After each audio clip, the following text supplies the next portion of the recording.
Hey, come on in. Getting the invite out. Boom, boom.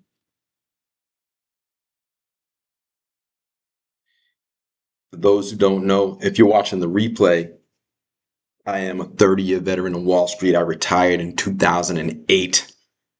Yeah, look at me. 2008, 18 years ago. Multi-millionaire, making millions per year, giving back to society because my mentor taught me how to ignore the 10,000 clowns out there and what it really took to have the cheat codes on making winning picks. I have dozens of triples over the last 16 years that I've been, was it 17 years now, that I've been doing this publicly for free. Multiple 10 baggers in the last couple of years. Why? Because of AI and because I've been a technology and AI analyst dating back to the 90s. I've known about NVIDIA since 2002. Why? Because of independent third-party industry experts that the 10,000 clowns out there that are trying to feed you their stock picks don't use, don't know about, weren't taught, don't understand the real deal of how to make money in the stock market, except when the market's going up. Well, guess what? Anybody can make money when the market's going up. Okay?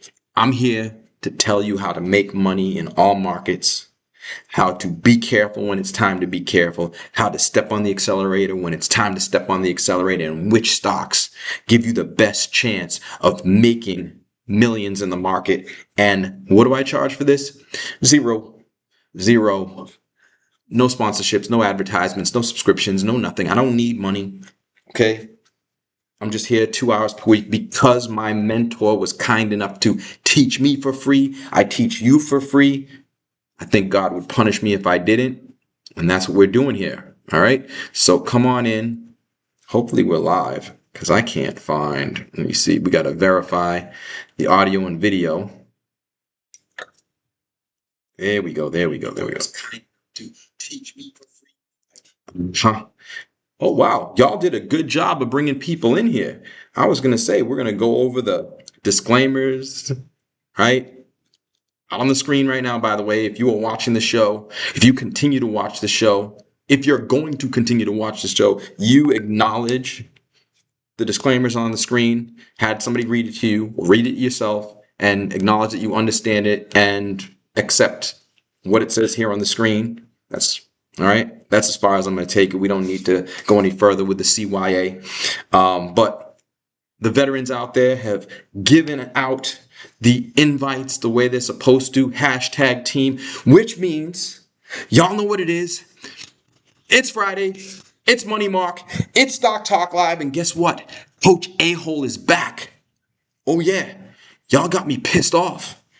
Some of you out there got me pissed off because you got somebody here teaching you how to fish and you're asking for a fish. You're not just asking for a fish. You want it cleaned. You don't just want it cleaned. You want it cooked. You don't just want it cooked. You want it on a plate. You want me to put it in your mouth too? I got something for your mouth. Claws. Ain't having it. You guys have to learn these things for yourself because there are 10,000 clowns out there trying to make you broke on their picks. And how are you going to know if you can't protect yourself from those 10,000 clowns? That's what I'm here to teach you. In addition to the stock picks I give you every week here on Stock Talk Live. So let's get into it. I don't know. We're probably going to have a little speech, but oh, by the way, before we get into the real show, we got the cat on the hat. The cat in the hat is back. What did I tell you last week? AI plus Halo is really the cheat code out there. What is Halo? If you didn't watch last week's show, go watch last week's show. Okay, Halo, Halo, right? High assets, low obsolescence. Like Caterpillar, right? Heavy assets, low obsolescence. Look at the chart. Wow. Wow, the boring stocks are taking control because a lot of the exciting stocks out there, Salesforce.com, Workday, oh my, ServiceNow, wow, Oracle, who I told you to short above the red line. Look at it now. Wow. Okay. I used to cover this company. This used to be a big part of why Wall Street was doing business with me. They came to me for insight on whether or not these guys were going to make their quarter back in the day. But guess what? That's hard work. It's easy work to pick the small companies that become bigger companies and get acquired by even bigger companies. And that's what I've done year after year after year. Look at the picks that we've had. Kraken, Drone Shield, TSSI. These are companies, these are 10 baggers just in the last couple of years. And let's not forget, woo-wee, our good friends at AHR. Okay, this was my buy. And this is the thing too, right? Those 10,000 clowns out there, you can weed out 99% of them. How? Easily. Three things. One, do they give you their real name? Two, do they give you their real credentials? What are credentials? These are credentials. What I did for a living that make me who I am, that make me somebody you should listen to. I'm not just some talking head. Oh, I think this guy's really smart. How do you know?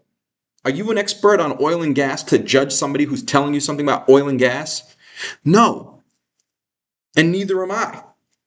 So before I listen to somebody about oil and gas, I want to know what their background is, their credentials. What have they done for the last 30 years of their lives to demand, to deserve your respect and your ears? Because your time is valuable. Time is money. And you're wasting money if you're wasting your time with somebody who doesn't give you their real name so that you can verify their real credentials. And number three, a real-time tracker of their performance. And here's mine. No picks closed at a loss since May of 2024. Zero. I only have one pick in the red at all. That's 15 out of 16 or 14 out of, I've lost count. All right. It's better than Larry Bird's free throw percentage. That's what it is. These are free throws. Why? Because of the research that goes into it. Because I use those third-party industry experts, true experts with true credentials. Credentials. All right? That's how you know if you're dealing with the real deal or one of the 10,000 clowns. Weed them out. Ignore the clowns. Listen to the top ones, and you'll make more money just like that. Okay? As far as calling the market, that's been easy, hasn't it? Well, let's go to the Fear Greed Index. Forget Iran. Forget the economy. Forget the elections in Hungary. Forget all that.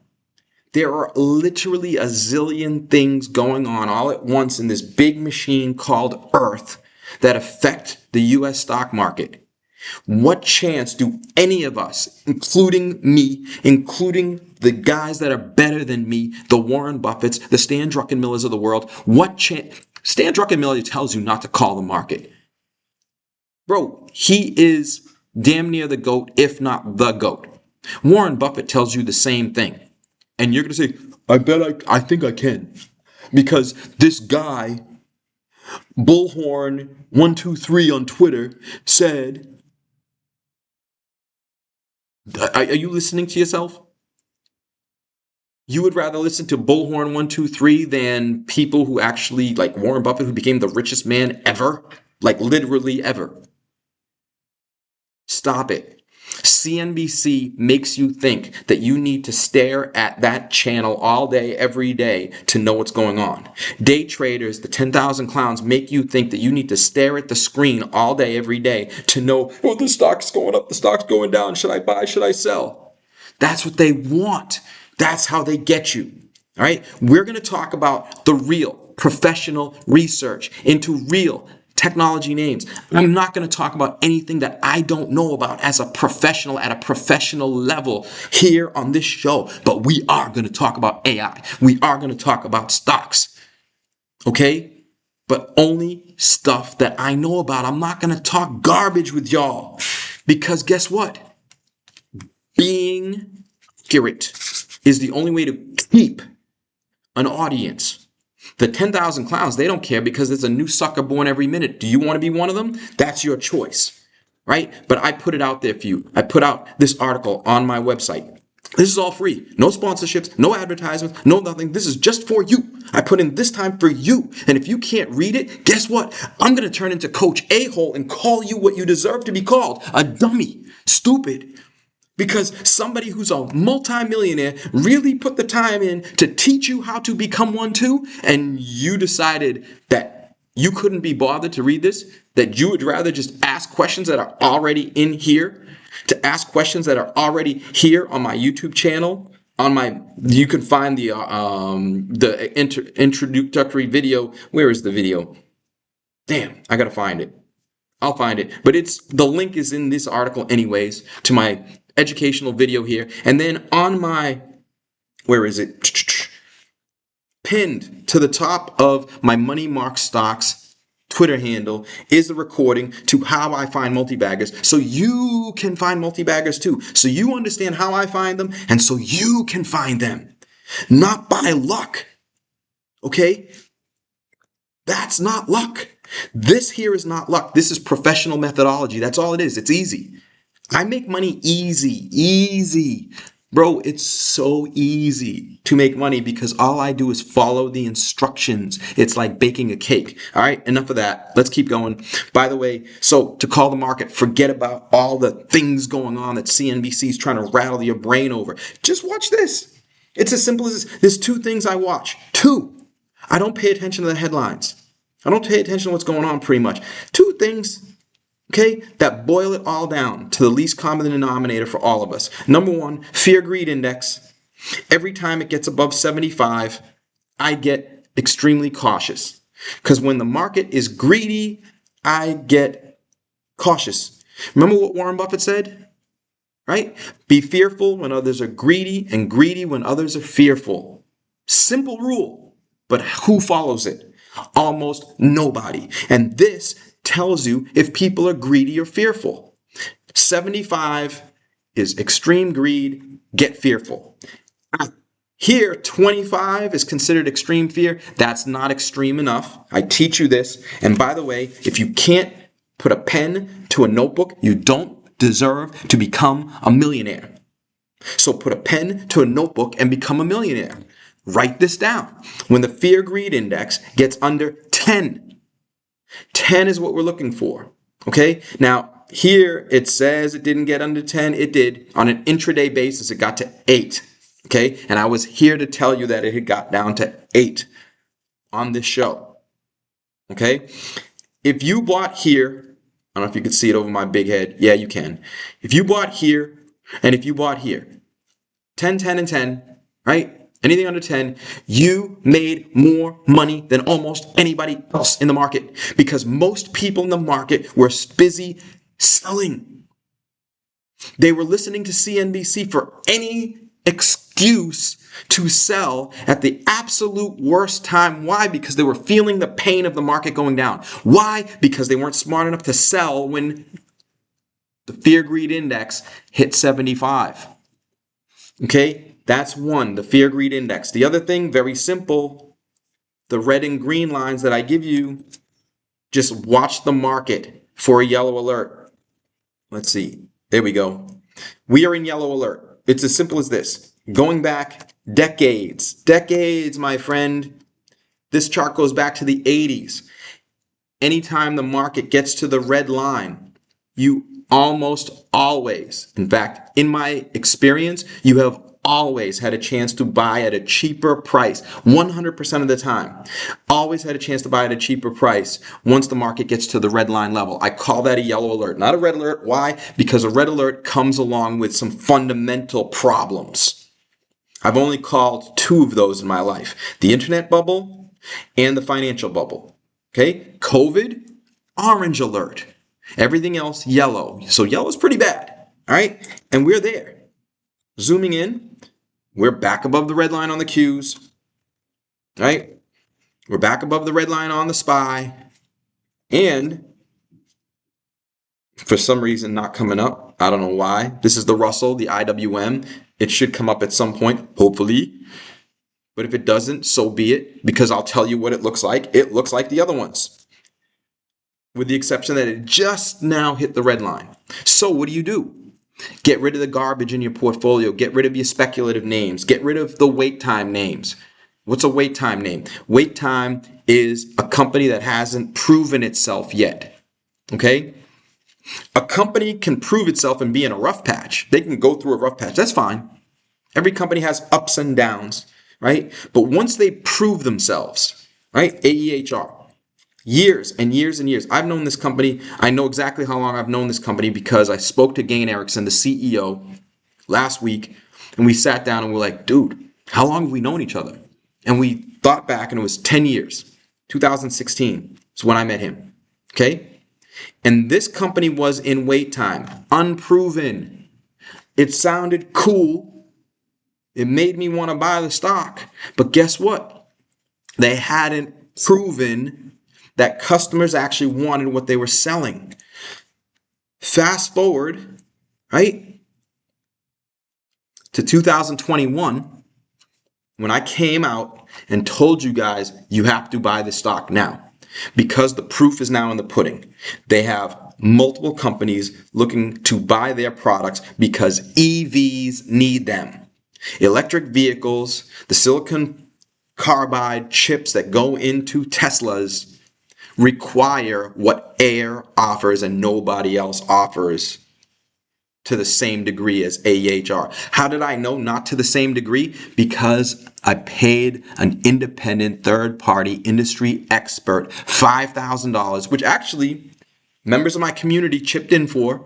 We paid $5,000 for an expert to look at what they do, look at what the competitors do, and tell us this is the best for high power, high voltage, high heat semiconductors. And oh, by the way, there's going to be more and more and more of those coming out in the future.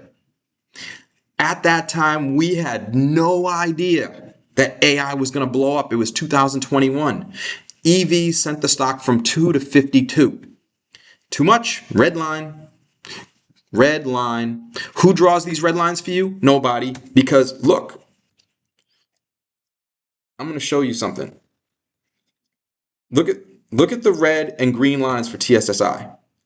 Who would have drawn those lines right there? Do you have any idea what those lines are doing there? If you didn't know from watching my video, reading the article, and listening to that spaces that I told you early at the beginning of the show, you wouldn't know that those lines belong there. How do I put them there? How do I know to put them there? 30 years of experience and teaching. Okay, these are fundamental lines based on 100 hours of research that go into determining where these lines belong so that you know where is the low risk place to get in and the high risk place to get out. Okay? And that applies to everything that you see on this show today and every week. The 10,000 clowns don't give you this because they don't know how. All they know how to do is get hundreds of thousands of followers, tweeting, right? So that they can get you to buy their pick of the day, hoping that you will gamble on your future. Do you know how many gamblers go into a casino and come out millionaires? Very few. They are operating on hope. Do you want to operate on hope or do you want to operate on knowledge? I know I'm going to make my next million. It's just going to happen because I cannot lose with this methodology. This is a professional methodology. I know it inside out and it's based on risk reward. And when you have risk reward on your side, for some reason this chart is just not going to come up for me. When you have risk reward on your side, you can get in and out of markets at the right times. You can get out of stocks at the right time. I have the fewest number of stocks in my portfolio right now that I've had in years. Right now. In the midst of this market's going crazy right now. But guess what? That's exactly what I'm telling you. We're about to hit extreme fear. Extreme greed in the market. Everybody's bullish. What were they a couple weeks ago when I told you to buy on April 1st? It was not an April Fool's joke. Everybody else was like, this war is going to go on longer than expected. Iran's going to close the strait. Oil's going through the roof. That's what. Don't tell me that's not what everybody was saying. That's what I was thinking too. That's what it looked like. But I didn't care. It doesn't matter what I think. What I think and what you think doesn't matter. What matters is if everybody is already selling all their stocks, there's no more sellers left, which means there's nothing but buyers, which means the stock market can only go up. And oh, by the way, if something goes right, if the straits don't stay closed, then everybody's going to go rushing back into the market and the market is going to go berserk. And as a result, in 17 days, April 1st to April 17th, I've made my whole year. The amount of money that I like to make per year, I've made in 17 days, just following the rules and going against what my heart and my head were telling me about. Iran. I was worried about it too. But there's nothing in the rule book that says anything about worry or Iran or oil or Straits of Hormuz. It's not in the rule book. I know because I write everything down and it's not in there. All right. So get that through your heads, but also get this through your heads. We are in yellow alert. So do not own wait time stocks that I talked about earlier. Do not own speculative stocks. Do not own a stock that one of the 10,000 clowns gave you unless they can answer this one simple question. Who is the independent third-party industry analyst with documented credentials of decades of experience that told you that this company has the best stuff in the market like AEHR? Because those companies, one of two things happen. They either become successful on their own or they become acquired by somebody who will make them successful. And in the case of AEHR, even when EVs got weak, right? Everybody got out at the red line. By the way, I'm not going to lie. I say this all the time. My red line was down here. All right. I ended up raising it up later. So I missed a good chunk of the ride from 2 to 52 because the last of my shares were out in the 20s. So what? That was still almost a 10 bagger. And I got to miss the ride down because the people that were ha-ha-haing at me, I'm going to ride this to 100. Okay, ride it to 100 then. It never got there. It went down to 6. And I wonder how many of those people that said they were going to ride it to 100 waited you know how long it took before the stock bottomed out? It's up 1.7 years. Over a year and a half to bottom. Could you hold on to a stock that was going down, down, down, basically every day for a year and a half? Do you have the balls to do that? I didn't even need the balls to do that because I knew the stock was too expensive. I knew it would come back at some point, but from what level? The level that's closer to the green line. And when it got to the green line, we started getting back in. And then shortly thereafter, what did we get? AI orders.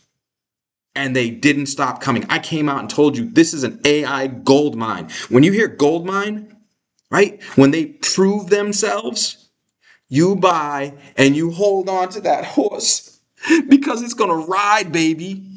And this baby rode. And it rode and it rode. And guess what? It got up close to my red line level. I've actually raised the red line a bit. I've had to, rethink some things. The old red line is here. I didn't get rid of it completely because I want people to know where the old red line was. Okay, I got out close to the red line up here at around 65. There it is, right? I got out of most of my shares and I sold calls against the rest. And guess what? As of the end of business today, because I sold calls against the rest of my shares, I, on Monday, will own 0 shares of Air. I love Air. I love Gain Erickson. He's been my boy for 10 years. Congratulations, Gain, you did it. But that doesn't mean I need to hold the stock, and neither does he. He sold $10 million of his $40 million stock position. Do you know how many dollars worth of Air stock the CEO has sold since he got there 10 years ago? Not 10 million. So in 9.9 years, he did not sell millions of dollars of stock, and now all of a sudden he sells $10 million worth. It's because he knows it's time. It doesn't mean the stock's going to go down. The stocks continue to go up. But the risk reward says time to take money off the table, so I do. And I don't care if it goes to 200 from here. I hope it does. Especially for y'all that decide to keep some of this, because remember, this is a 1 to 10 scale. Up here, the stock is a 1. Down here, it's a 10. When it's up here, I will own 0 or 1% position. Down here, I will own a 10% position. So if you decide to keep a 1% position, cool. I got no problem with that. But anyways, we got stocks to talk about. We got action to talk about, not what happened in the past, but what's going to happen in the future. So let's wrap up on the macro. That's real quick. The interest rates are dropping. Stock market going up. It all makes sense. All right. Nothing more to say there. GDP now, still dropping though. The economic picture is deteriorating. So be careful with that. Shouldn't come as any surprise. It's a K-shaped economy. These rich baby boomer retirees are spending like there's no tomorrow, because for a lot of them, there won't be a tomorrow. That's good. That's helping the economy stay up. The AI, the hyperscalers spending money on AI, the future of our economy, AI is being spent on. That helps GDP keep up. That's part of the K-shaped economy, right? You know how a K is shaped? The rich people and the hyperscalers, this is a large swath. A lot of my friends and family members struggling week to week, paycheck to paycheck, gas prices going up, making it harder to buy discretionary goods like, I don't know, Nike shoes that I told you, get out. This is crazy, because this stock is now down below my white line, not green and red. These are kind of more technical, but wow, right? This is a stock that was, could you ever imagine if somebody told you at $180 per share when Nike was killing their quarters, killing them, if somebody told you that this stock would be down 75%, look over my head, 76%, you would have called me crazy. This is a great stock. No, this is a great company. It was not a great stock here. It was an expensive stock here. And boom.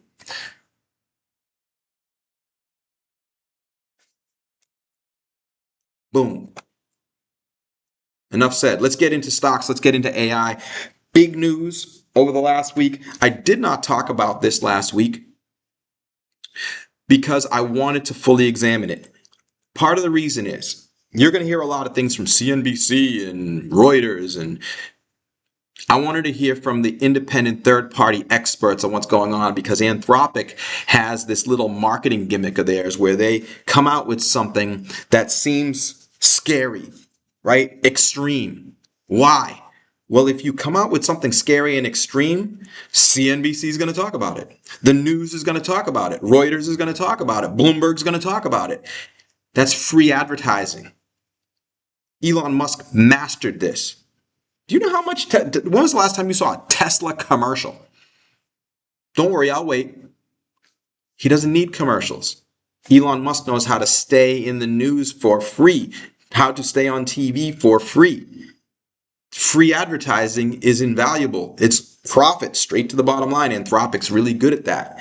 But there is, look, AI is not a bubble. It keeps getting stronger. And now we have this problem where Anthropic has, the new model has identified dozens of vulnerabilities in software around the world, as AI is going to continue to do.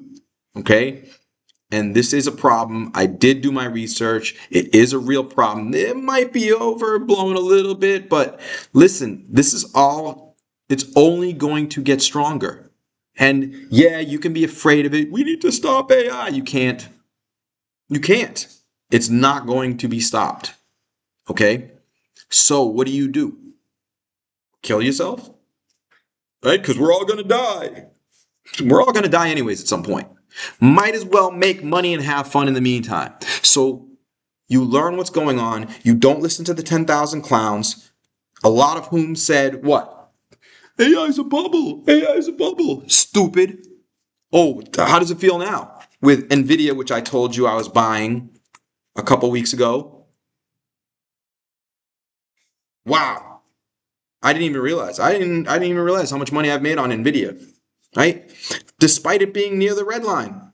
Because what did I tell you? Because I've messed up the red lines in the past. Not messed up. It's just to the best of my ability. I'm not here to pump stocks. I'm not here to say to the moon. I'm here to make calculations based on research. My research has limitations. I'm not God.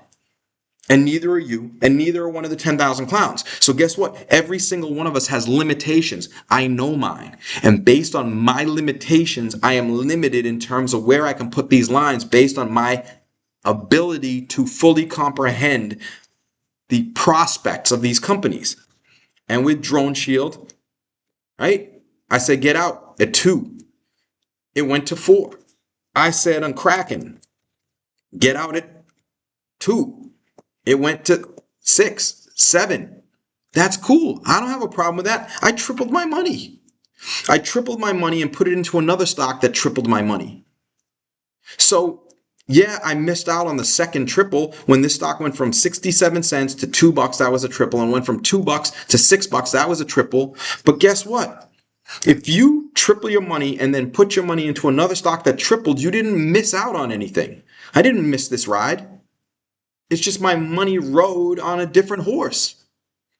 And that horse rode just as fast as this one at less risk because I had more knowledge, more confidence in the names that I moved to. Same with TSSI that went above my line at 20 to 30. Oh yeah, and then it crashed to 7 because my research on them and Dell proved to be correct.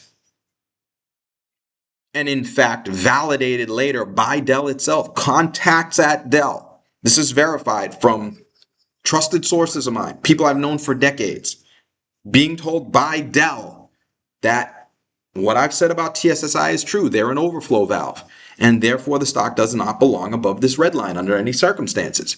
People are asking me about TSSI.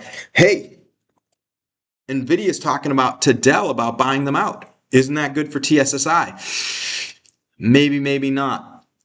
If you like Dell, buy Dell. If you think Dell's getting bought out, then okay, go ahead and trade Dell, but don't go applying that to TSSI necessarily because Dell likes to have overflow valves. I don't think NVIDIA really cares about an overflow valve. Well, but they need capacity. Okay, that's a good point. NVIDIA needs capacity. Yes, maybe that's why they would buy Dell. Yes. So maybe they'll buy TSSI, but here's the problem. TSSI is valued at $400 million. Okay?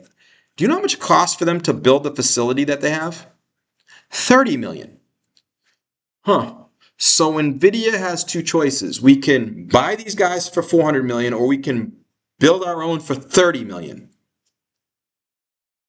A little extra work, but we'll save $370 million.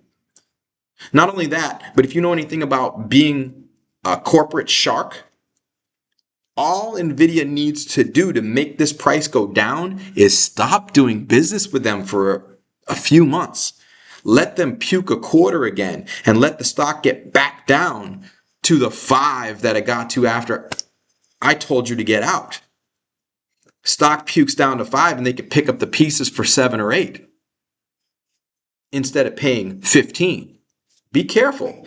Dell has strategic value that would justify a price above 195. TSSI does not. And listen, don't get mad at me. Don't get mad at me because I'm the same MFer that was here telling you to get out of TSSI back here when everybody was saying, you're a trader. Yeah, I know you. Not a trader like trading stocks, but a trader. Benedict Arnold. No, I'm not a trader. I'm a truth teller. I'm not here to be a bull for the sake of being a bull. When I like a stock, I like a stock. When I don't like a stock, I don't like a stock. And I'm not going to stay on a stock just because I found it for you, just because I was the first person to prove that XAI was doing business with TSSI. Yes, I was the first person to prove it. That's why I was able to tell you to buy it at 2. And I was also the first person to analyze that Dell had built a facility out of the Franklin, Massachusetts, where I used to live. I know people in that town. that would make life harder for TSSI than people expected. And guess what? Proof true. They puked a quarter, number one. Number two, Dell's not giving them a lot more business. And everybody was hoping for more customers for TSSI. Where are the more customers? They're still reliant 97% on Dell. For 97%. If Dell decides to not give them any more business, if they decide to break their contract with TSSI and pay them some breakup fee, do you know what TSSI is worth? Single digits. Green line, $5. The stock's at 15. Not worth the risk, in my opinion. It could go up, yes. This is the funny thing about not worth the risk. Not worth the risk to me means it could be a coin flip. I'm not here to flip coins with you. Heads I win, tails you win. Because at the end of the day, if we're flipping coins, heads or tails, heads or tails, heads or tails, at the end of the day, the most likely result is that you made no money and I made no money. I'd rather play a game where I make money and you make money. That's the game I teach. All right, let's keep going. So that was Anthropic. Phenomenal company. And AI is not a bubble. It's going to keep going. The only thing that's stopping, guess what? AI is not only is AI not a bubble, AI is constrained. AI is a caged tiger. If we had all the resources, all the electricians, all the concrete, all the construction workers, all the HBM memory, all the electricity, all the permits, if we had everything that we needed for the AI hyperscalers to build out data centers as fast as they want to, because they cannot build as fast as they want to, if we could, then maybe we'd be in a bubble. But we're not in a bubble. We got a governor on the car, right? My first BMW only went 136 miles an hour. It was capable of going much faster, but it had a governor on it. That's what we're dealing with right now. How can it be a bubble if there's no air to blow it up? Shut up. Anybody that's telling you that AI is a bubble, shut up. You have no freaking idea what you're talking about. I've been saying this it's in August, it will be 3 years that I've been saying this. 10,000 clowns. Here, more proof. Okay?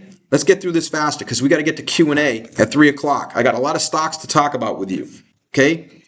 But we got to give you the AI update so you understand why you have to stay with the theme. The cost of a shovel just went up. GPU rental forecast just revised higher again. Some of you came on here and said, yeah, Mark, you're not Michael Burry. Michael Burry's a legend, and he said that AI is a bubble. And Michael Burry said that these H100 chips are going to depreciate at a faster rate than the... Shut up. Michael Burry made exactly one great call in his whole life, and it had to do with real estate. What the F do houses have to do with AI? I've been dealing with technology since I was 20 years old. I'm now 55. This is all I've done all day, every day for my whole adult life. Making millions year after year. Where has Michael Burry been since The Big Short? Nowhere.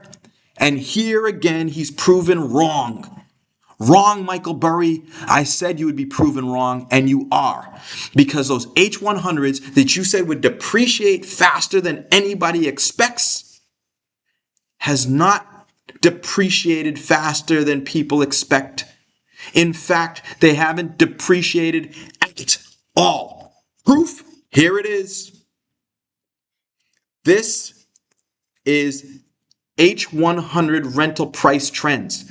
Those old H100s that are depreciating in value. How is something depreciating in value when the rental prices in December were $210, and in January $230, in February $250, in March $285, and currently $3? The value of an H100 chip is... You stupid... I want to... Michael Burry, you dumbass. The value of an H100 is going up. You idiot. Because you have no... You're one of the 10,000 clowns. Because you decided to take your legendary status and open your mouth and talk about something you know nothing about. I wouldn't make that mistake with my reputation. You did, because you were a blind squirrel that found a nut during the real estate bubble and can't find relevance since then. You got lucky. IPO. Let's talk about that. AVEX, small drones at scale. The timing could hardly be better. That's not my article. This is the article by Chris Tuttle at IPOcandy.com. This is not an advertisement. This is not a sponsorship. When I tell you about somebody or something on the internet, it's because it has passed my test. This man is not one of the 10,000 clowns. He is one of the most respected people in my book. This is somebody that you can listen to. He is thorough, professional, decades of proven experience and efficacy. He's not trying to make money off of you with his IPO candy. He just loves doing this. Okay, yeah, he probably charges for the service. It's small dough. He doesn't need it. It's just a fun thing. This guy, it's like he plays with technology for fun. Okay? Like we might play checkers. This guy knows more about technology than I will ever know in my entire life. And guess what? I'm a technology expert, right? I'll give you the bottom line on this one, but it says for paying subscribers only. So I'm not going to give you the rest of the article. You can go check him out. Again, this is not a sponsorship or advertisement or any of that. It's just me telling you that this is a great service, because that's what I'll do when I find them. He says that AVEX is worth closer to 40 than 20. He wrote this 2 days ago before the IPO. He did his research, and he thinks, I'm not saying that he thinks it's worth 40, closer to 40 than 20. 20 was the IPO price. The stock came out at, it was 20 was the IPO price. I think the first trade was 23 or 24. And so that's nice risk reward. If he's wrong, maybe the stock is only 20 bucks. Okay, so we might lose $4 from here. But what if he's right and it's worth closer to 40? Well, 40 is 16 from here. I'll play heads or tails on that. If it comes up heads, I get 16. If it comes up tails, I lose 4. Doesn't that game sound a lot better than gaining 1 or losing 1, gaining 1 or losing 1, gaining 16, losing 4, gaining 16, losing 4? That's a very good way to make money. If the casino offered a game like that, you would never leave, right? You know why you would never leave? Because you would never run out of money. You would just keep making money there. They would eventually have to kick you out. So that's AVAX. Uh-oh. It doesn't show up on my screen yet. It's too new. All right. So in any case, it is, I'm sorry, not AVEX. Let's see if it, yeah, it doesn't show up. It's AVEX is the symbol. All right. Not an official pick or anything. I'm just giving you guys that information for those of y'all who are interested in knowing about that. Somebody who knows what they're talking about was generous enough to get that out there. Next, Global Star. We're not going to spend much time on this, but I will brag, because I said 12 years ago that Amazon would buy them. Not immediately, but because of the what? The one question you asked the 10,000 clowns. Independent, third-party, industry expert with 30 years of experience in the industry told me that Global Star's technology was the real deal. Back here, the stock was on a split-adjusted basis, $9. Here we are, $80, acquired, a 9-bagger. Okay? By the way, we got out after a very quick triple. And if you stayed in it, you made good money. Fine, cool. You made 9.5% a year. That's better than the stock market over time. If you held it from when I gave it to you at 9, you got your 9-bagger, 20% per year. That'll make you a millionaire. All right? But this is what happens when you use experts, because they will tell you that the company is real, has a real advantage, is not one of many players in the space that are going to win or lose, flip a coin, but the most desirable company in the space. GSAT was the most desirable for what they do. AEHR, the most desirable for what they do. Kraken, the most desirable for what they do. Chart's acting up. What are you going to do? Yeah, there it goes. Right? The most desirable for what they do. Right? Gatekeeper winning deals left and right. Got a little ahead of itself, but I gave it to you at 30 cents. The stock went from 30 cents to 2. That's a 7-bagger in 4 months. Got a little ahead of itself. If you bought when I said at 30 cents and held it even up here, which you shouldn't because it was close to the red line, right? And it was up 7. Listen, if you make a 7-bagger and don't take profits off the table along the way, I was selling, boom. Like you see a spike like that, when a stock goes parabolic, when anybody says the stock is going parabolic, that's your sign to take profits for 2 reasons. One, because it's not going to stay going parabolic. An airplane that goes parabolic, with propellers, if it goes parabolic, the engine will stall and the plane will crash. Right? Stocks are no different. They cannot stay parabolic indefinitely. Either way, by the way, when you see a stock going straight down, that's where you get a V-shaped bottom. You get a V-shaped top that way. So when you see parabolic moves, right, you get out, and what ends up happening is, even if it goes a little bit higher, this was a 27% correction. Another spike up, and we had another 17% correction. We had another spike up, and this time the correction was 64%. Right? But now the stock's bouncing back, right? Because there is a value at which, and by no surprise, y'all, I'm going to show you something. And create a parallel line. I'm going to put it halfway between the red and the green line, and I'm going to make this line, let's make it purple. We're not going to make it yellow because it's not a yellow alert. It's just the halfway point between the red and the green. Look at it. At the halfway point, your risk and reward are balanced, but they're balanced on a fundamentally good company. So when your risk and reward are balanced on a fundamentally good company, the company should at least perform as well as the stock market. Okay? And the market goes up over time. So when you had the market crushed, right? The fear greed got down to 8 here on April 1st. If on April 1st you looked at this chart and you said, whoa, Gatekeeper is below the 50-50 line and the market is in extreme fear, it is April 1st. I'm going to buy the stock. Where's April 1st on this chart? Let me see. Right here. I'm going to buy some Gatekeeper at 85 cents. Congratulations, you are now up 25% in 16 days. You don't need to be a day trader for that. You didn't need to stare at the screen all day for that. You just needed to know where the stock was in its risk reward and know that the market was in extreme fear territory. That's a nice combination. I buy some Gatekeeper, hold my nose. Why? Because the value is there. We know this is a good company. New York City doing business with them. Philadelphia doing business with them. Toronto doing business with them. LA doing business with them. These are the largest cities in North America all doing business. They all chose Gatekeeper. Why?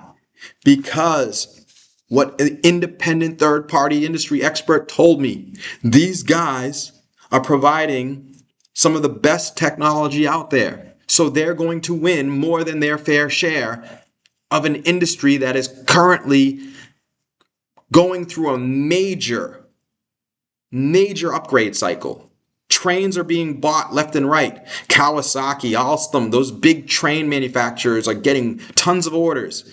And while they get those orders, the state of New York has already said, the governor said, we want cameras on all these trains. We care about safety, public safety. So put cameras on them. Put AI on the cameras. So we can have AI monitoring of our public spaces to make sure that crazy people don't do crazy things on these trains, and if they do, we can stop it quickly. We can catch them quickly. We can avoid it becoming a big mess.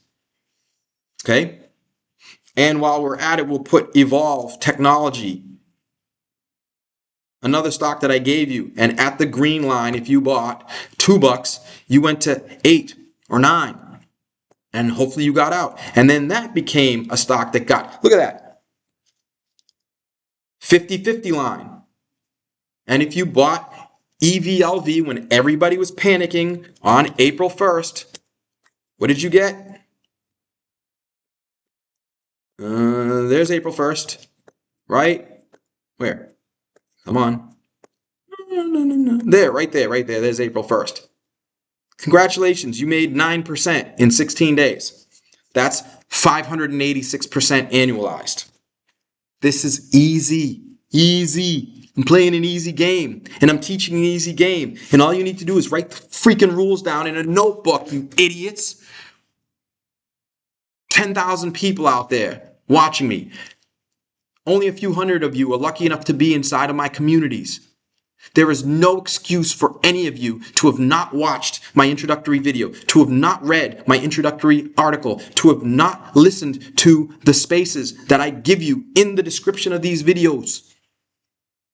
I'm kicking you out because I want people who are smart, who learn, that can help be productive, help me find more picks to give to the 10,000 people out there that are trying to avoid the 10,000 clowns. Enough speeches. Let's keep going. We got to talk about more stocks. Speaking of AEHR is such a monster.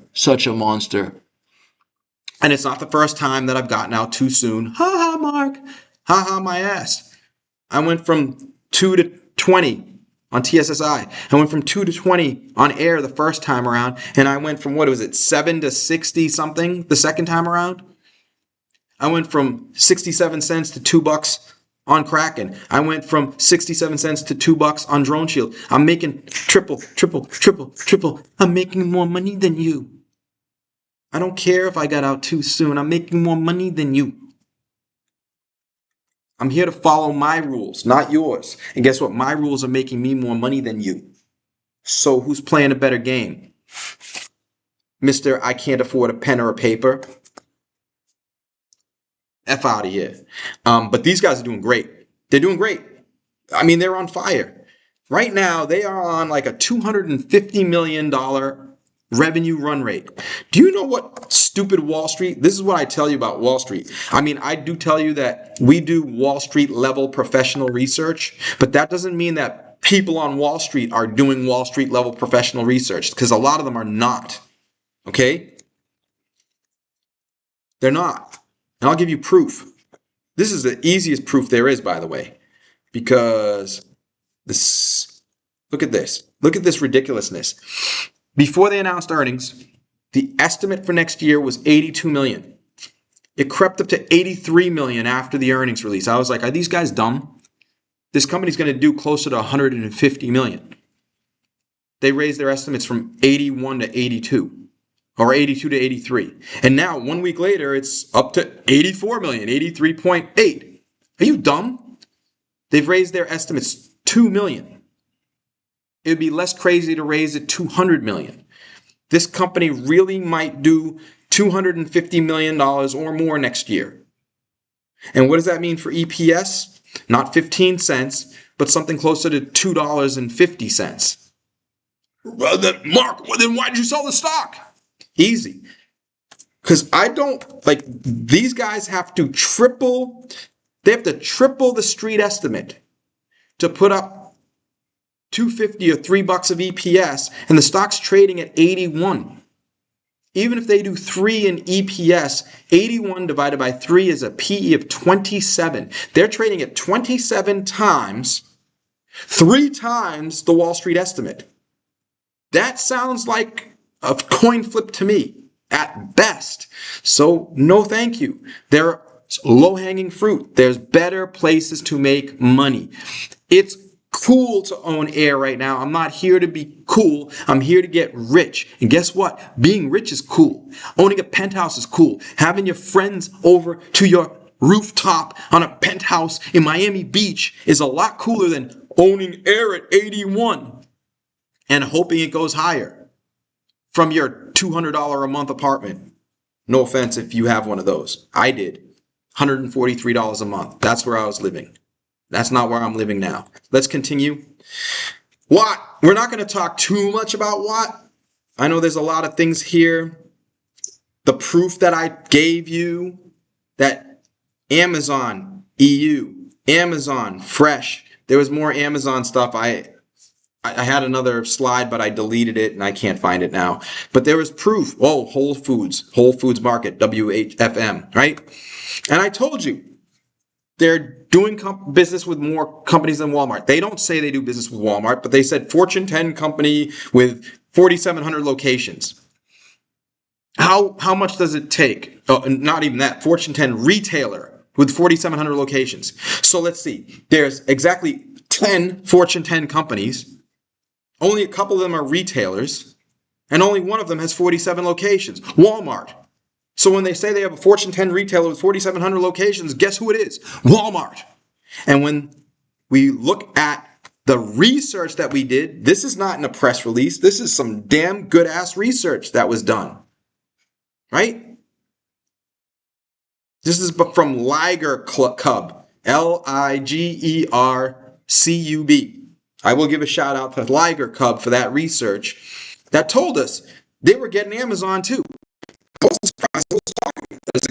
Walmart's going to do this with them. That Amazon's probably going to do this with them. And guess what? This press release just 2 days ago, not 2 months ago when I was talking about it, 2 days ago, talking about these things. They're not mentioning Walmart. They're not mentioning Amazon, but it's very obvious and clear who they're talking about.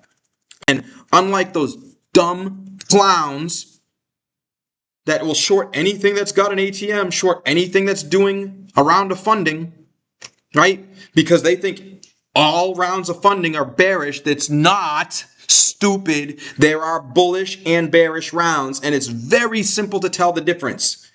Do you need the money to stay afloat? That's bearish. Do you want the money to accelerate the success that you are experiencing? Does that sound bearish to you? We have so much business coming in that we can't handle it all. We need more money to hire more people, get more contract manufacturers, get more inventory to sell all the stuff that people want to buy from us. Oh, no, that's bearish. Stupid. That's that exact point in time is exactly when I told you to buy Kraken. Kraken announced an offering here. The stock was drifting lower because everybody's afraid of Kraken. And I said, I let it drift lower into the lower end of the technical channel. Go watch last week's video if you want to learn more about using a technical channel within a fundamental channel. Fundamental channel, red line, green line. Technical channel, shades of gray. That's how you get from green to red. This is white because I don't know where it belonged, right? I might as well make it red because that's where I thought was red. I was wrong. Red's much higher, right? But that was the red line. The path from green to red is technical. So I waited for all the chickens to get out and for the stock to get to the lower end of the technical range because I don't want you chasing. I feel responsible for your money. Got you in, boom, right at the right time. Below the 50-50 line on risk reward. Below the 50-50 line on the technicals. And we had ourselves a party. Boom. 200% in 7 months. Boom. Move that money into something else. Boom. 180% I made on my complete portfolio last year. I'm up. I checked. I was wrong. I said I was up 50% plus. I was right. It's more than 50. It's 50% plus. It's actually 60% plus. Close to 70% year to date. I can go on vacation for the rest of the year. I've made more money this year than I hope to make in any given year. When I enter the year, I go, man, it'd be really cool if I make this much money. I'm already there. It's April 17th. Past. Way past. So what do they say? Look at this. Continued commercial momentum, including expanded deployments, growing proof of concept pipeline, momentum that defined 25 is carried into 26, recently expanded manufacturing capacity. Do you know who else expanded their manufacturing capacity? AEHR. Do you know, why would a company expand their manufacturing capacity if they don't have more orders than their current manufacturing capacity? Don't worry, I'll wait for the bears, the Fugazi bears, to give us an answer here. who claim victory because they tricked people into selling their stock, make a quick 18%, fooling people, lying to people about their expertise. And they miss out on a real winner because they listen to real losers. Okay? I'm not going to give them any advertising. They don't deserve it. They're not on my level in any way, shape, or form. Okay? I issued a challenge. I issue a challenge to any short on any of my names. I've never lost. I've never lost a public debate on a name that I am prepared on because nobody prepares like me. MoviePass, who I told you was a good gamble at 3 and told you to get out at 36. People called me a traitor, a Benedict Arnold. You don't know what you're talking about. This stock's going to the moon. Okay. Which of you want to debate me publicly? We've not seen that person since. I humiliated that person. And then the stock went bankrupt, and then the CEO went to jail, and then I went into a movie about it. I did not see the bear in that movie. Nowhere to be found. Okay? Marky Mark's crew did not go to his house. I mean, just read this article on your own. That's all I got to say about that. Okay? Continued good stuff going on at Watt. Here's the chart. Right? I'm not here to tell you to buy or sell or anything like that. I'm here to give you these charts, teach you how to read them, and either you learn or you don't. And if you don't, what do I care? Hey, I'm rich. I don't need you to be rich. I'm here to help whoever wants to become rich. And I'm telling you how. Get a effing pen, get an effing notebook, learn the lessons that I give for free, watch the show. Name another job on the planet where you work 2 hours a week. Listening to this show 2 hours a week is all you need to become and stay a millionaire. And you guys don't even want the job.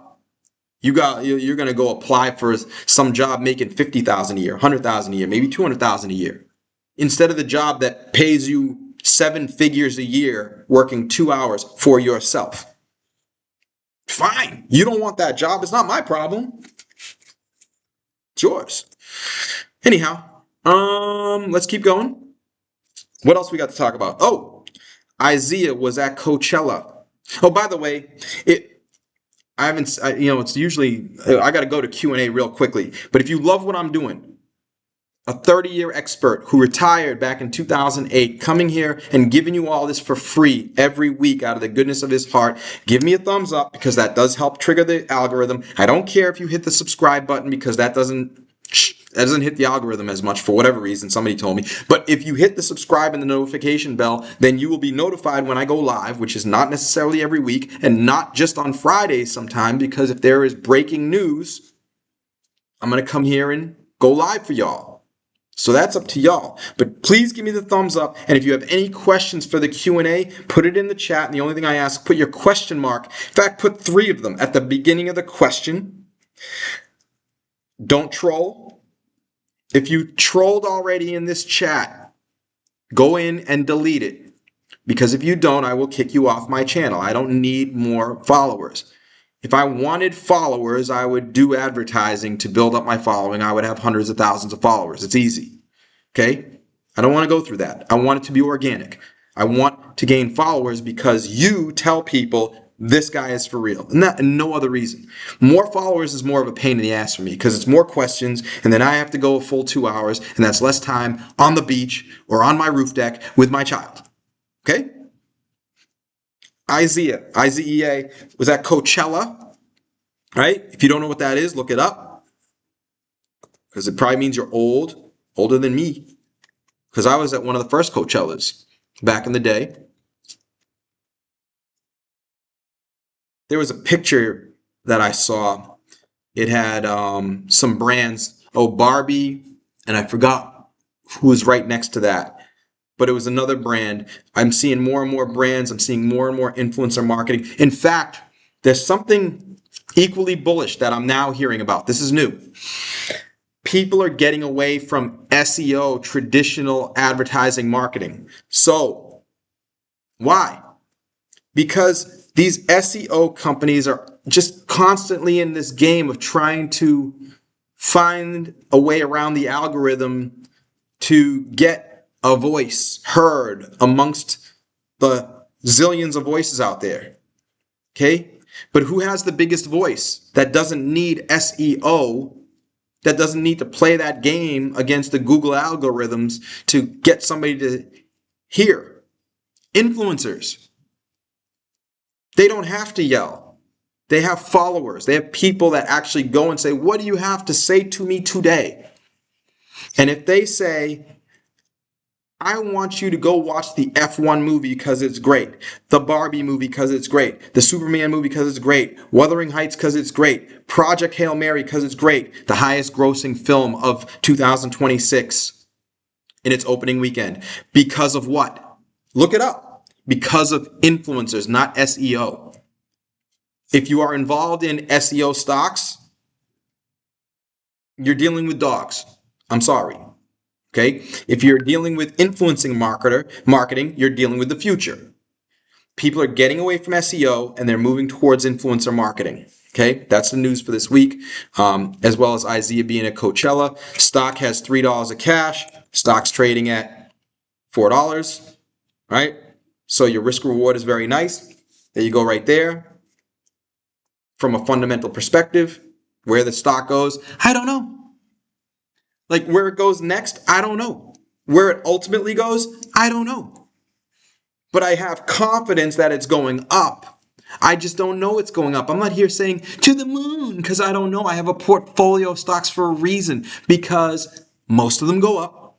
Some of them don't. You saw at the beginning, I'm not here trying to hide anything. I've got a loser right here, down 11% on this Tech Precision, right? We'll talk about them. There's some rumors out there before we go to Q&A, right? I don't care. I've got losers up here too. Look at that. There's another loser. Of course, the first name I'm going to pick in a streak is a winner because a streak starts with a win. But the thing is that the 10,000 clowns out there rely on tricks. So they assume that this is based on a trick. Money Mark, you only put the stock up there. You lie about your entry price. Are you stupid? Are you stupid? This is a live real-time tracker. You see these? These are real live people. If I put anything in here, these people have notifications that this spreadsheet, I don't know how they do it, they just do. Because as soon as I go into the spreadsheet and start changing things, this thing lights up and people come in here to see what I'm typing. Which means I can't falsify anything, stupid. You just can't believe that there's actually a professional way to make money. That there's a way to make money without scamming people. Oh yeah, I know about y'all. I got people who have told me things about you. The SEC will love it. It's not going to come from me. It's going to come from the people that are coming to me and telling me about these things. Freaking crooks. Crooks. I started telling you about Watt in the single digits. I didn't put it in the spreadsheet until it was 1450. Why? Because it didn't check all my boxes until it hit 1450. So I'm not going to go back and put it in at 8 because it wasn't 8 when I put it in the spreadsheet. Why? Because I don't care. That's why I care. If I have another name that's up 186% in the spreadsheet. I've got plenty of them. Integrity is more important than falsification. We've got these winners. We picked all these shorts. Yeah, I checked into those shorts. A couple of them are multi-baggers. If a short becomes a 3-bagger, you need to find 3 bankruptcies to make up for it. If your stock that you pick as a short becomes a 10-bagger, you need to find 9 bankruptcies to make up for it, just to keep your head above water, stupid. But you don't care because you scalp these people, and you don't worry about what happens to them next because you're a crook. You don't know that there's a real way to make real money without robbing people. That there's a way for everybody to win. Let's keep going. We got Q&A to talk about. All right, I'm going to speed it up. We're in the lightning round in terms of research. This is the New York Transit Authority. This is not a press release out of Gatekeeper. This is the New York Transit Authority looking to modernize their rail fleet. Trains being modernized. I already talked about it. So we already have New York. We already have Philadelphia. And who do they use? Gatekeeper. What's in between? Now watch this. Philadelphia is here, New York is here. Philadelphia actually literally told New York, you guys want trains with cameras on them. We're gonna tell you something. You should go with Gatekeeper. They did that. Philadelphia said, New York, buy Gatekeeper. Do you know what's in between New York and Philadelphia? I'll give you one hint. Okay? You can read this later. Part of it's probably, my big head is probably in the way. So I will read the bottom of it. Alstom is proud to be part of the progress that their team is making. The American-made multi-level 3 fleet helps New Jersey deliver on their commitment, offering reliable vehicles with modern amenities, greater capacity, and a more comfortable ride for passengers. By the way, Alstom is a partner of Gatekeeper. Finally, on Gatekeeper, not on Gatekeeper, but on a Gatekeeper competitor. See, when you do your independent third-party industry expert analysis, you find out not only about the company, but the company's competitors. And what I found out, and I told you long ass time ago, go look in your notebooks and see how long it was ago that I told you that this bus patrol is basically it's like a semi-fraud. Okay? A competitor of Gatekeeper who gives their equipment away to these cities in exchange for getting a big cut of the automated tickets that they hand out. This is an automated AI ticketing solution, right? And the cities love it. Oh, wait, you're going to give us the equipment for free? So it's going to be free money for us. We don't have to invest any money, and we're going to get money coming. We're going to get a cut of all the tickets that you issue to people. Great. That sounds great. Yeah, one problem. Bus Patrol was giving out way more tickets than they're supposed to. And guess who had to clean up the mess? The cities, to the point where some of them are actually now losing money. And what do they say to Bus Patrol? Get the F out of here. I don't care about how much you invested in putting the solution in place. That's your problem. You gave us a problem. Now that's your problem. 2, we're going to go use somebody else, like Gatekeeper, who doesn't do this in a semi-fraudulent manner. They sell the equipment, and they get paid based on the equipment working, not getting a big cut on every ticket, which gives you an incentive to hand out more tickets. So it's kind of predictable what was going to happen. This company could be in big trouble because the people investing in this company invested in it saying, okay, we're going to go into a city, we're going to invest $10 million up front to hopefully get $2 million back per year. But then after a year, the deployment stops. They get kicked out. What happened to the $10 million they invested in setting that whole thing up? And all of a sudden, the math doesn't work anymore. You're not making 20% per year. You just lost 80%. All right? That's real research. All right, we're almost ready for Q&A. Last thing here. Oh, so let's see. By the way, so we talked about that. It's option expiration, by the way, so we'll see what happens Monday. Be careful. NVIDIA, we talked about. TSMC, great quarter. AI is not a bubble. ARM, I told you I love that company. Back when it was down here at the white line. Oh, look at this. It's 49% in 2 months. That's 838% annualized. My. Scrumptious. Okay? Why? Because independent third-party industry experts told me that this company is going to be part of the next leg of the AI expansion. Okay? We have these AI data centers. Then we're going to have AI laptops. Then we're going to have AI phones. Okay? That's the future. And that's the progression. So the companies that are going to be providing the hardware and software for the AI phones in the future are companies you want to be looking at today. They are currently in wait time to see if they become the winners when AI phones becomes a gold mine. Huh? See how easy that is? That's how you find out who the future winners are, is that you understand what the future is. And to do that, you need independent, third-party, multi-decade experts. And they're easier to find than ever because we have a whole internet. You have Dr. Castellano out there. You've got Carl Guttag out there. You've got these guys out there, and you've got AI to help you find them. Are there any independent third-party industry experts on small drones? Ask AI, and maybe you'll find somebody, and you can reach out to them.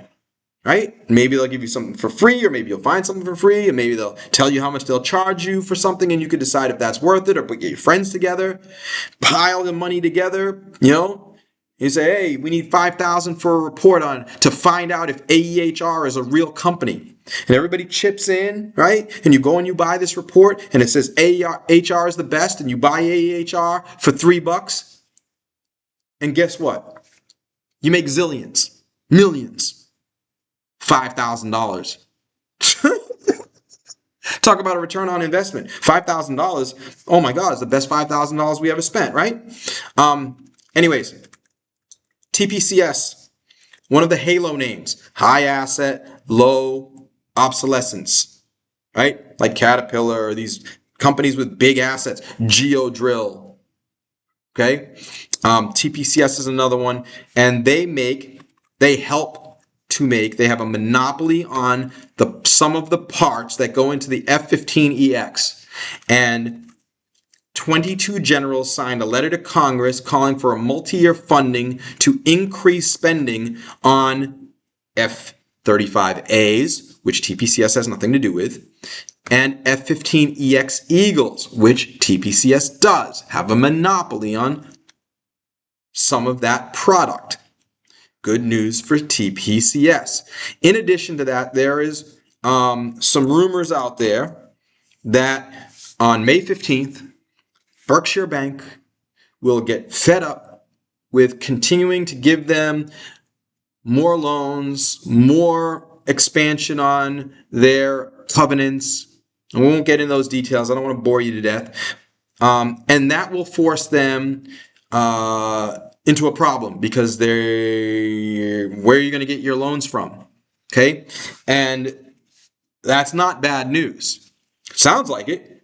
What happens if these guys can't get a loan anymore? They'll go bankrupt. No, they won't go bankrupt. They'll get bought because they're too important to fail. They're going to be acquired if that happens. Do I think Berkshire Bank is going to cut them off? Honestly, no. I don't think they're going to cut them off. Is that bad news? No. Because I just told you, the government continues to want to. I mean, look, TPCS, there's my operating model on TPCS, and here's how it's based. There are the programs they're in: Virginia, Columbia, F-15EX, CH-53K, and Mevion. And here are the expected units based on what the government wants. Oh, look, of no surprise, by the way, I already had these numbers in here. The numbers that you see in that article match up with my model. Call me crazy. I also happen to know how much money they make off of each F-15EX because I do investigative research. And then I also do multi-factor, multifaceted, quadratic, whatever you want to call it, math. Because I can map past ordering from the government to TPCS's past revenue and find the formula that maps that together and see if it matches up with my contacts in the industry are telling me about approximately how much they make per unit.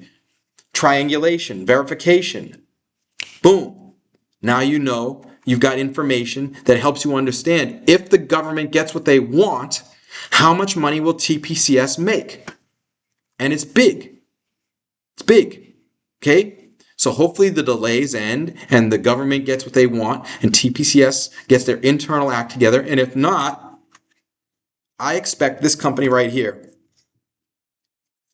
Oh, remember them? Well, I told you orders and production ramping up right here at $13 in 2023. I haven't touched these words since. You can go back and see in your notebook or in the videos. And all this company has done is go up 635% since that time. Never an official pick. You wouldn't see it in my spreadsheets. I didn't put it there. Why? Because it didn't check all my boxes. I'm picky, picky, picky. Mark, you missed out on a 600%. So what? I don't have FOMO. I'm going to miss winners, but I'm going to miss a lot more losers. Like, we're not here to pick every winner. We're here to pick the winners where we have full confidence, where we can check all the boxes. That's how you make easy money. But this company is great. This company can acquire TPCS like that, turn it around like that, make more money like that, keep their stock going higher like that. So either TPCS will figure it out themselves or they'll get bought by somebody who will, because they have a monopoly on parts representing 91% of their business. 91% of TPCS's revenue is on products that are a monopoly, which is actually sad because a company that has a monopoly on 91% of their revenue should be doing a lot better than the stock has been doing. But guess what? We get to buy it near the green line. That means if you have faith that their superiority in producing those products, those parts for those programs, right, eventually meets with something that helps them to execute either better management, better contracts, or acquisition, then the stock will go higher. And that is a great bet because right now you're paying the green line price, which, by the way, the green line needs to come up a bit because the stock is priced at less than the value of their heavy machinery, which is not getting cheaper in the marketplace. Last time I checked, heavy machinery made out of metals going through the roof. So their machinery is not depreciating, Michael Burry. Freaking idiot. And by the way, I've spoken to many shareholders of TPCS, and just like they all voted to get rid of members of the board a couple of years ago, it sounds to me like they would all vote to put this company up for sale. Strategic alternatives. Something's going to give. Something always does when you have a company that has real value. Okay? Even if they're going through a rough patch in your notebook. And that, my friends, is my presentation for the day. Let's go to Q&A. Put a chart up there for now. Any chart, name a chart. AHR is the star of the week. I'll just put that chart up there until somebody asks me for another one. By the way, don't ask me about any old stock. Can you put a chart on IBM? Did I talk about IBM? Do I talk about IBM any week? Let's talk. We're here to talk about stocks that I know about. There's 10,000 stocks out there that I know nothing about.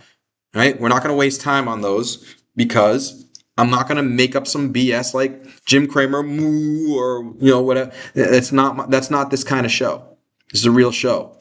There's no advertising. He needs to put on a show because he needs advertising dollars to justify his salary. Me, I don't need nothing for nothing. That's why there's no advertising on this show. If you get advertising on this show replay, it's because you didn't pay for YouTube Premium to not get advertising. But I'm not putting any advertising on this show. Okay? I don't make any money off of this. I don't make money off of anything. If I mow somebody's lawn, I don't make money. That's a promise I made to the world in 2015, 11 years ago. I decided I would never take money for doing anything ever again. And I've made more money since then on stocks. Right? That's called karma. If you believe in God, then you believe in karma. And let's go to Q&A. I'm not here to preach to y'all.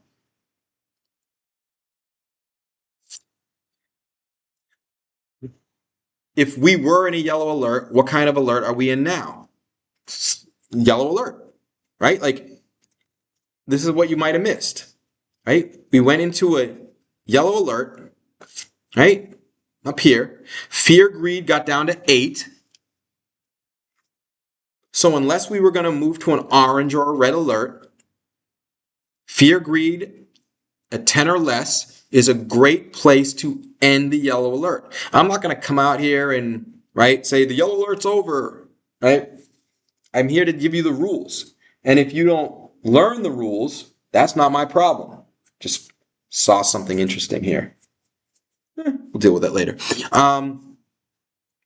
Write it down in your notebook. If a yellow alert starts and fear greed gets to 10, consider the yellow alert likely over, unless we have reason to move to orange or red, which we didn't. And so there you go, right? Simple rules that take you down a simple path. This is a great question, by the way, regardless of how I answered it. I might have been a little snide because Coach A-Hole's a little pissed at his students today. You can't spell money mark without the M's. I like that. I'm sorry, Johnny. Like, this is the first time I've seen you ask a question, but one of the questions that I don't like is, what about blah, blah, blah? You know, like, what are your thoughts on blah, blah? I just gave you all my thoughts on everything that I learned all week. All right. I'm not yelling at you because it's the first time you've asked a question like this. It's a good for everybody to hear this because there's new viewers every week. All right. I come here and I tell you everything that I know about everything. It took me almost an hour and a half to tell you everything I learned this week. And I didn't say anything about OPTX. Guess what? That means I didn't learn anything new about OPTX this week. Right? But we do have the chart. And we do see from the chart that it broke above the technical lines, which is rare. It did get up to the top of my bright white lines, which bright white lines in your notebook are preliminary red-green lines. It's basically, if I had to put red-green lines, if I had to make red-green lines on this chart, which I'm not prepared to do yet, but if I had to, this is where they would be. That's to help you guys, to guide you guys while I continue to do my research on this company. Okay? By the way, back here I said the stock is worth closer to 12 than 6. It went closer to 12 than 6. It's back to 940. In the meantime, they announced earnings. I didn't love the earnings. Okay? The company is still in wait time to some extent. They've proven themselves in some ways, right? And they got into the Eagle Eye program with Anduril. So, maybe this got some kind of Anduril halo effect that drove it all the way to 12. But I told you I wouldn't be owning the stock at 12. Although I said $11.50, the warrant price is going to be problematic for this stock. That's why I put this white line here. All right, and boom, perfect. From 6 to 12, double your money, get out at 12, boom, it's come down 22%, easy, right? Where we go from here, I don't know. It could do anything at this moment, but it is kind of in wait time. It is kind of between 6 and 12. Feels like a coin flip, and I don't play coin flips. You see how we do that? Right? Like, how is anybody going to call that a pumper or a dumper? I gave you nothing. I gave you neither pump nor dump. I just gave you the logic by which you can figure out what you should be doing with this stock at this point in time. That's all it's all about. I'm not here to be a bull or a bear. Right? Being bullish or bearish has nothing to do with my opinion. It has everything to do with the research and the rules in the notebook that I didn't create. These are rules from Warren Buffett, Stan Druckenmiller, and my mentor who was taught by Jim Rogers. You can look him up, another legend. Anyways, let's keep going. Hello to everybody, by the way. I do read all of the comments, so please, if you want to put a comment, not a troll. If you put a troll in here, delete it, or I will delete you. If you put something about your company that you should look at this company, get rid of it, delete it now, because I might delete you and you'll never be able to ask a question again. We're here to talk about the stocks that I know about and nothing else, because time is money and I don't want to waste time. With Oracle taking most of their CapEx pain already, are they positioned to have exceptional returns once their data center play starts returning on its investment? Okay, I don't like talking about mega caps, but what you said makes sense. I think companies that clearly we're seeing AI take off to a new level. Clearly we're seeing the rental rates for AI going up, right? And if the rental rates are going up, think about this. Let's say you go into a neighborhood and you buy a piece of land because you heard about what the rents are for the houses in that neighborhood. Okay? And you said, damn, that's really high rent compared to what it'll cost for me to have a house built. I'm going to build a house. And you build that house. And while you're building that house, an AI data center, the rental rates go up. Is that good news for you or bad news for you? Okay? That's the answer to your question. Does the rate of change on fear? No. Oh. Hashtag stop thinking so much. That's one of my hashtags. Hashtag stop thinking so much. The stock market is easy. The number one thing that you need to do to get richer on stocks is to think less. Learn what I would say 80 or 90% of what is going through your brain, you need to stop thinking about. And one of those things is the rate of change on fear greed. Did I ever talk about the rate of change on fear greed, David? It's a fair question, by the way. I'm not making fun of you. You're a great member of the community, okay? But I only taught one thing when it comes to fear greed. 75 means become fearful, and 10 means become greedy. That's it. That's the end of the lesson. That's the end of the lesson. Warren Buffett said, be greedy when others are fearful, and fearful when others are greedy. And all I did was quantify that. Make it easy for you to figure out when people are greedy and fearful. Because Warren Buffett didn't give us that. He gave us that great quote. Okay, great. Thanks, Warren. But how are we going to know when people are greedy or fearful? And he never told us. I told you. Right? And that's it. That's it. It's simple. These rules are simple. Getting rich is simple. It's really simple. Making Kentucky Fried Chicken is really, really easy. The hard part is getting the recipe. And that's what I'm teaching you here, the recipe. Fair question, though. Next question. I hope y'all writing this stuff down for your sake. If you ever want to be at home, on a beach, doing whatever you want every single day. CURI, happy Friday. Any thoughts to share for the Curie annual meeting? I don't care about almost any annual meeting ever. Annual meetings are usually BS, unless there is some kind of activism or an important vote going on. The last time that happened was almost 2 years ago at TPCS. That's the last time I cared about an annual meeting. All right? Put that in your notebook. One less thing to worry about. You see,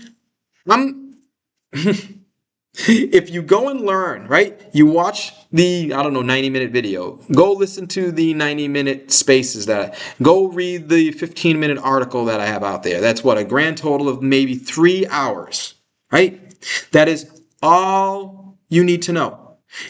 And it's going to save you so much time in the future because there's so many of these questions that you ask that aren't important. The annual meeting, 99% of the time, who cares? Who cares? Iron chart.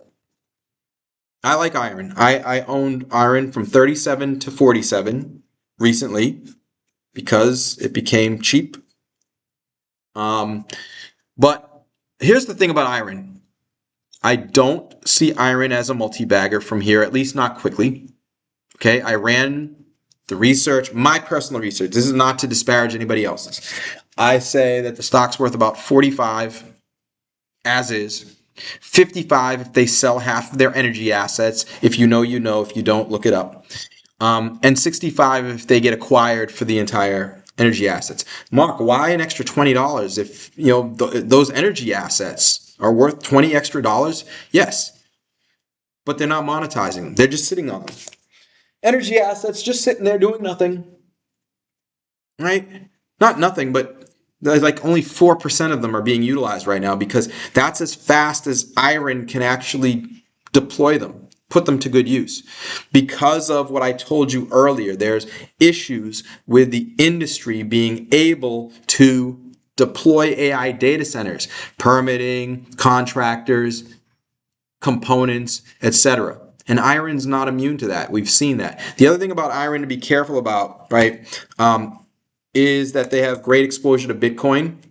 Okay, so part of the reason the stock's going up, Bitcoin kind of bottomed out, showed some technical support. I generally wouldn't want to own iron because most of their revenue and profits still come from Bitcoin mining. They're transitioning to AI data centers. It's a great story, but no matter what story it is, right? I'm not here to buy stories. I'm here to buy valuation.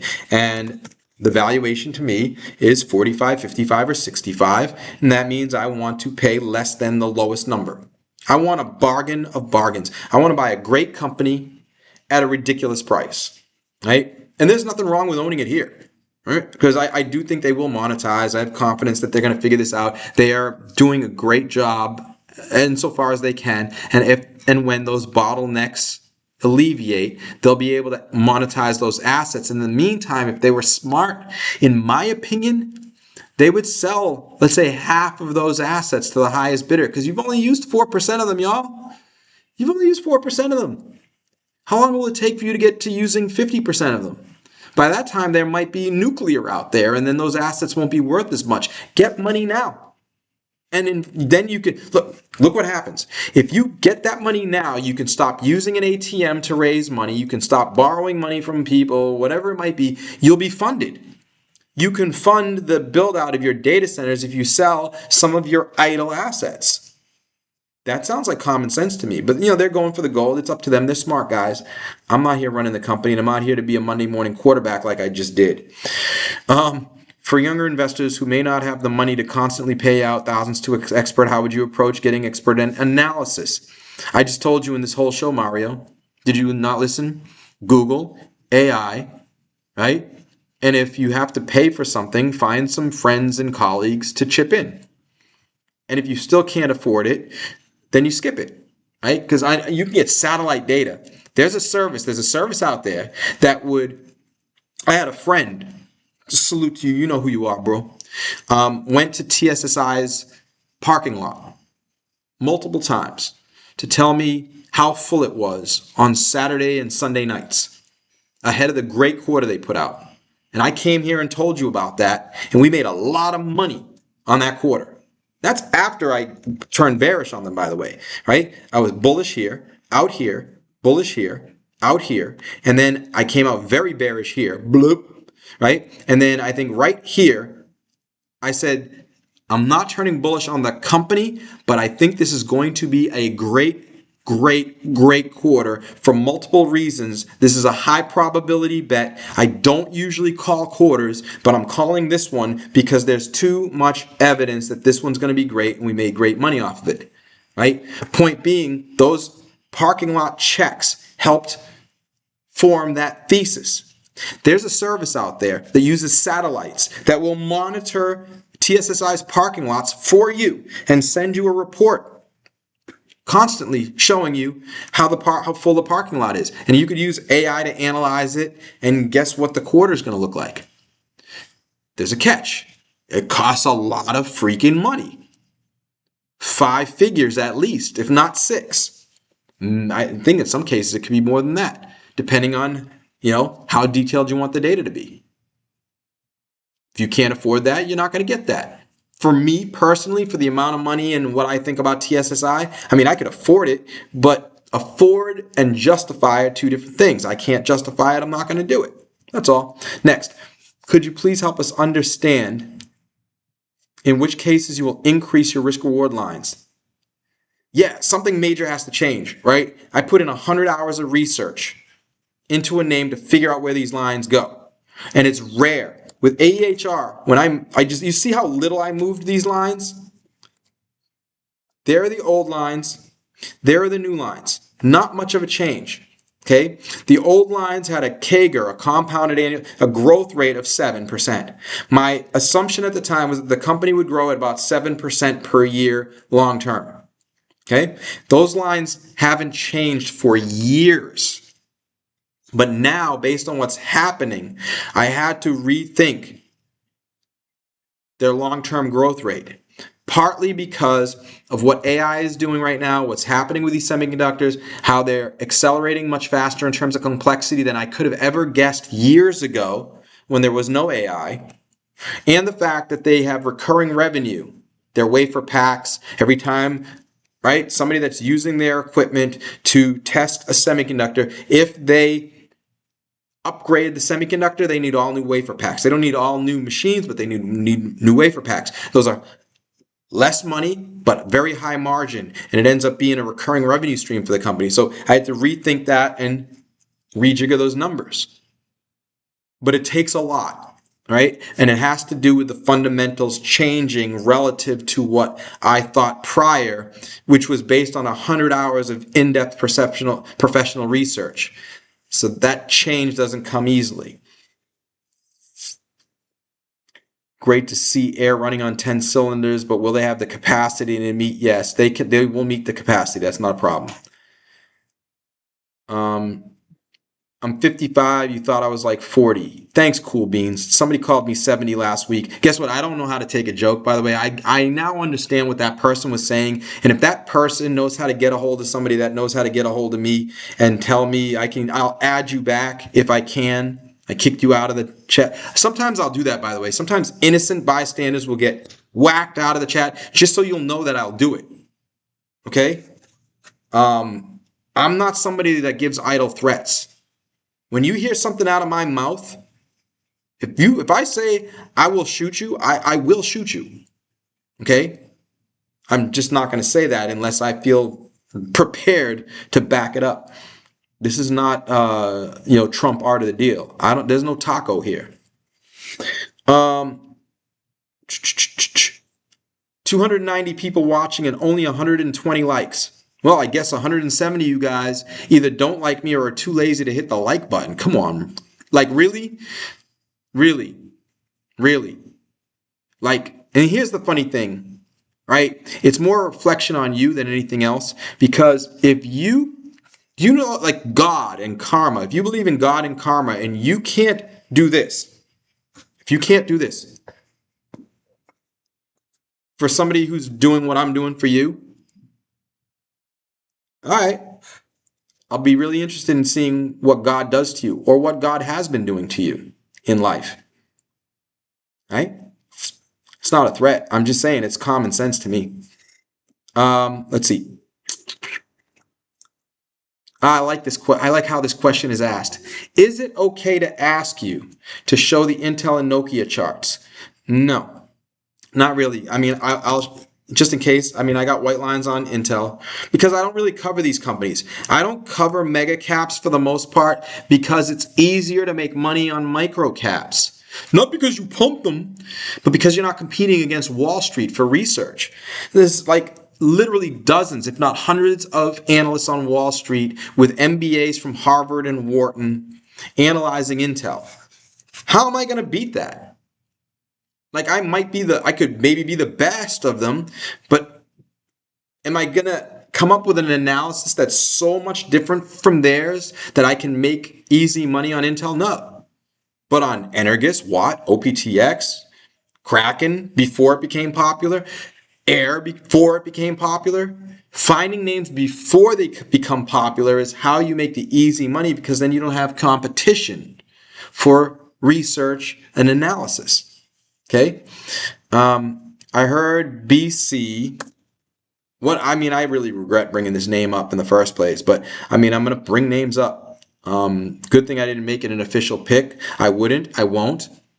It just, there's no way. It will never meet my full criteria because I don't have the independent third party experts to help me with this, but the chart looks decent at this point. But anyways,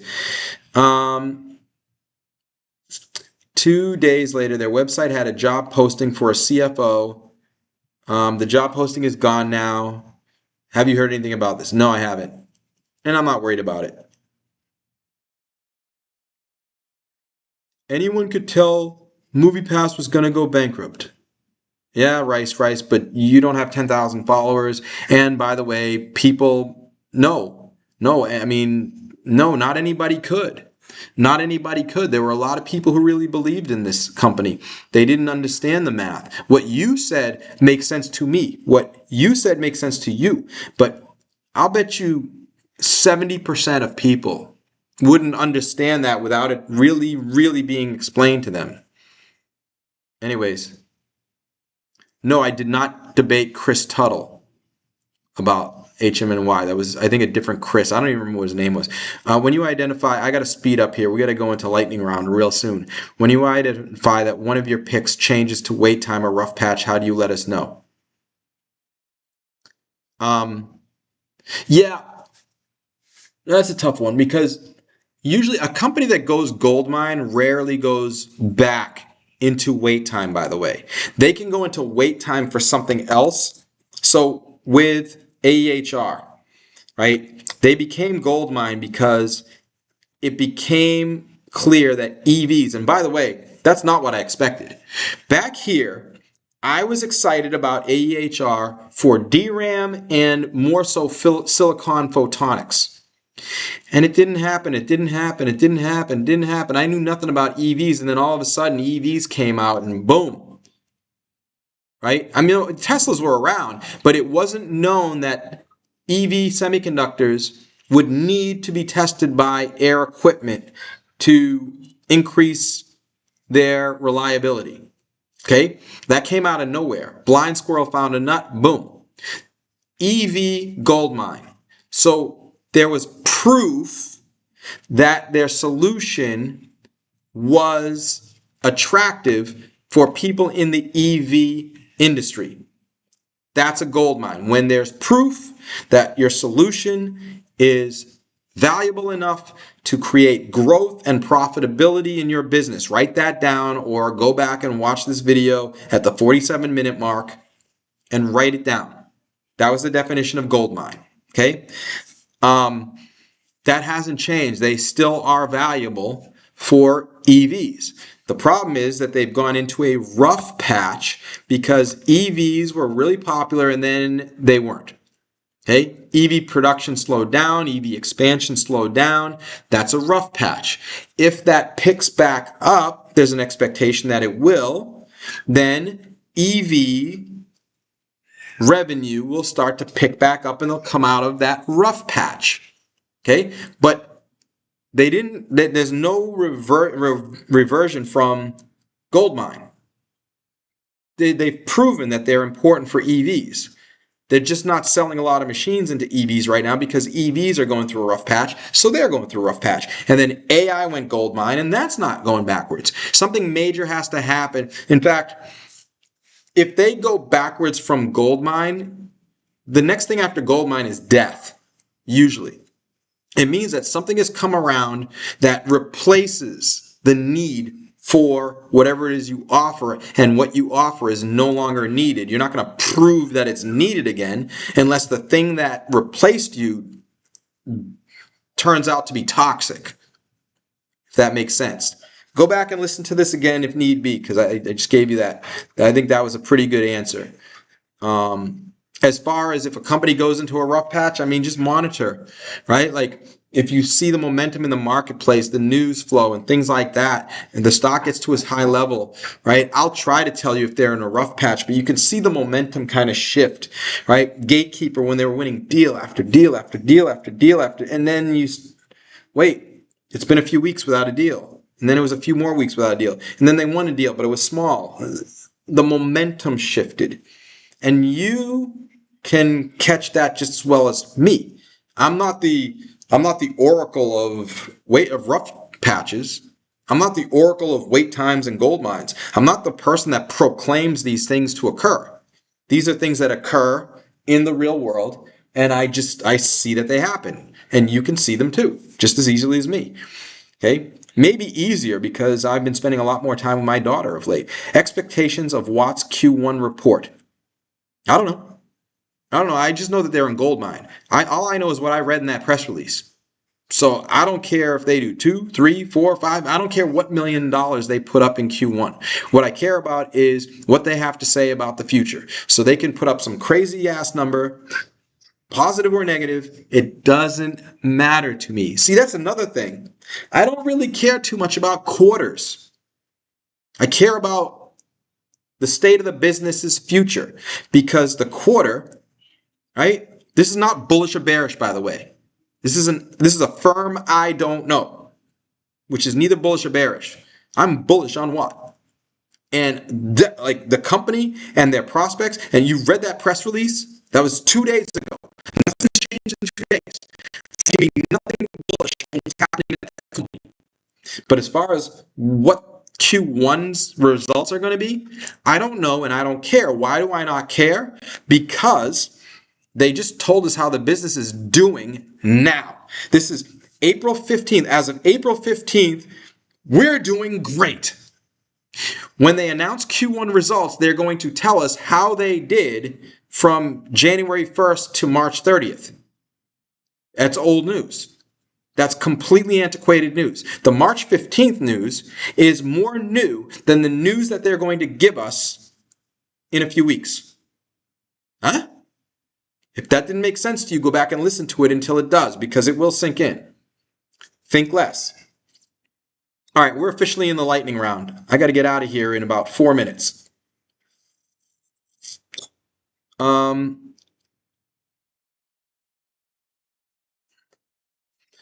What you're saying about influencers versus SEO has been true for a decade. No, not to this extent, Ben. No. Influencer marketing is going through the roof now. It's inflecting. It's inflecting right now. That's the difference, right? And I get it. But see, SEO was this big and influencer was this big. And now influencer's big, growing very rapidly. It's the fastest growing segment, right, of this space. And SEO is not growing as fast. And now all of a sudden, right, it's like you got a little brother that gets born. You're 3 years old. Your little brother gets born, right? And you can beat on him, right? When you're 6 and he's 3. When you're 9 and he's 6. But then when you're 23 and he's 20 and the state wrestling champ and he kicks your ass for the rest of his life, it's because he got bigger faster than you did. And then you hit an inflection point. That inflection point is the first time that he kicks your ass, right? That happened with me and my little brother, right? And I remember the last time that I fought him.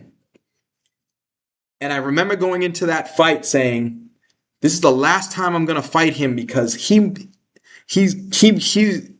way stronger than me. The only way I'm going to win this is through experience. And at the end of that fight, it was a stalemate. I was in his headlock and he was in mine. And we both knew that neither one of us was going to give up. And it was either just wait until one of us passes out or just say, it's a stalemate. And technically he won. Because at that moment, that was the inflection point at which I was never going to beat him again. Because everything I did in that fight was all that I could do. And he learned from that fight. And if we fought again, 5 minutes later, he would kick my ass. That's an inflection point. That's what we're dealing with. All right, if I don't answer your question, put it back in the queue. Because I'm going to move fast here and go with the ones that have question marks at the beginning. We're officially in lightning round. Dude, you love my videos, but you asked me about a company. Oh, he deleted it just in time. Asking me about a company I know nothing about. Talking about a company. Beautiful. I love what you just did. Now, bro, you just got my respect. All right, let's keep going here.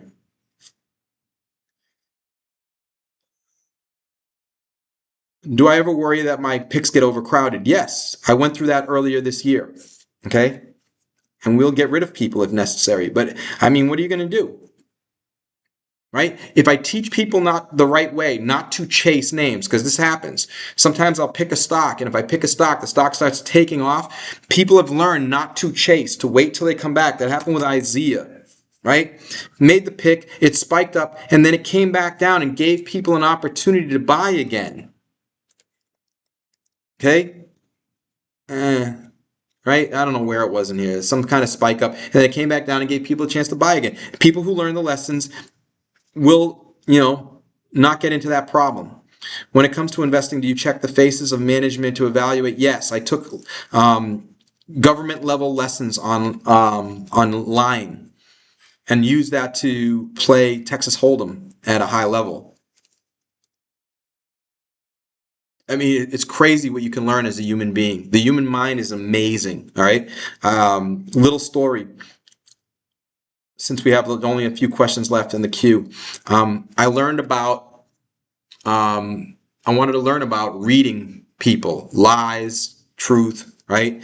And then I was getting into Texas Hold'em. I had a friend who was a professional. Takes me to New York to a professional club, underground club.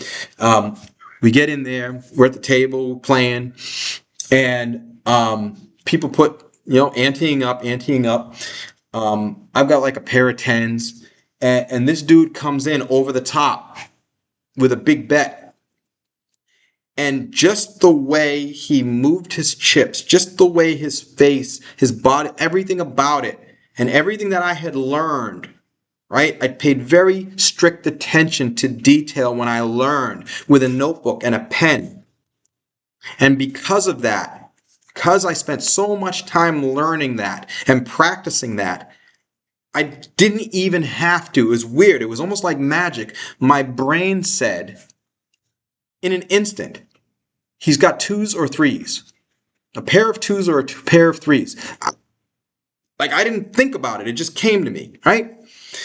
Fold, fold, fold. A couple people fold. It comes back to me. There's a bunch of chips on the table now. I got a pair of tens, and my brain told me everything that I've ever learned about reading a person tells me this guy's got a pair of twos or a pair of threes. And I looked at him, and I said, dude, you've only got a pair of twos or a pair of threes. And he shook in a certain way that instantly told me that it was a pair of twos. And I said, and now I know that it's a pair of twos. And I shoved my chips onto the table, and everybody else folded to him.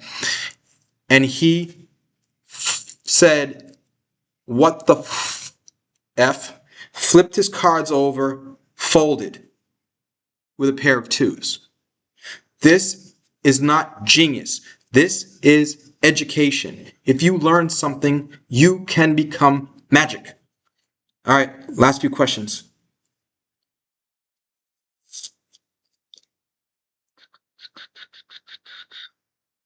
I don't see any more questions, by the way. I see one more question about Nike. I'm going to read it in a second, but I'm just going to say that right now because last call for questions. If I haven't answered your question, put it in the chat now, okay? Because we're going to close out this show in exactly 1 minute or so. Saw your short coverage on Nike. Do you have a red and green line for that one? My friend, go back and watch the show because we talked about Nike. Last I checked, the chart was there. And you'll be able to see if the lines were red or green. I'm not going to put the chart back up on here because I did this already. So either you showed up on the show late and didn't see the chart, right? And yeah, I'm being a dick. But that's because you weren't paying attention. Or you showed up late to the show, which means you were tardy. And I am a teacher.